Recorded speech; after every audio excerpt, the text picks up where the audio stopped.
Get your free copy of the complete tutorial at www.teachucomp.com/free. Next, we will examine tracking time for the partners and paraprofessionals within the firm. Note that if you wish to use time tracking for hourly billing, you should first set up an item for each partner or paraprofessional within the firm and assign their billing rates within the sales price fields. Review the lesson 29.7, Creating Billing Line Items, within Chapter 29 of this tutorial for assistance in creating line items to use for legal billing. Note that the income account associated with the items should be the legal fee income account. You should also review the lesson on weekly timesheets in Chapter 19 to reacquaint yourself with the basics of timesheet entry if needed. Within the weekly timesheet window, select the desired partner or paraprofessional and set the desired week. Then enter the client's matter or case from the Customer Job drop-down.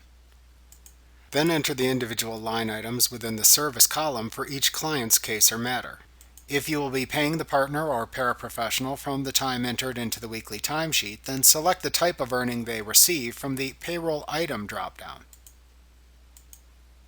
Finally, you should set whether or not the time entered is billable by using the Billable column to indicate billable and non-billable hours. For hours marked as billable, you can then use the hours entered to invoice the client if desired. You can review the lesson titled Invoicing from Time Data in Chapter 19 if you would like to review the process prior to creating the invoices. You can then bill for the time when you open an invoice for the selected client and matter or case within QuickBooks.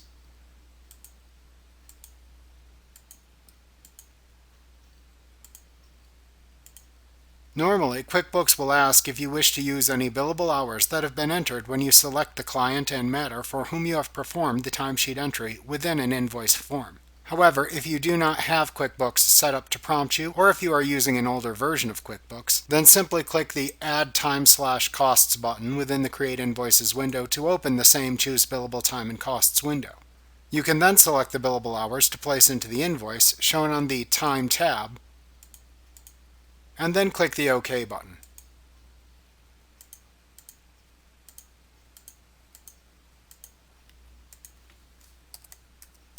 Note that if you entered a custom field for the partner rate within the customer job list when you created the client and matter or case, you can see this information in the invoice form and use it to manually enter the line item's billable rate if needed.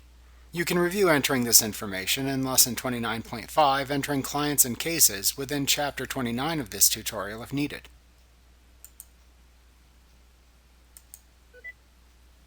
Like what you see? Pick up your free copy of the complete tutorial at www.teachucomp.com/free.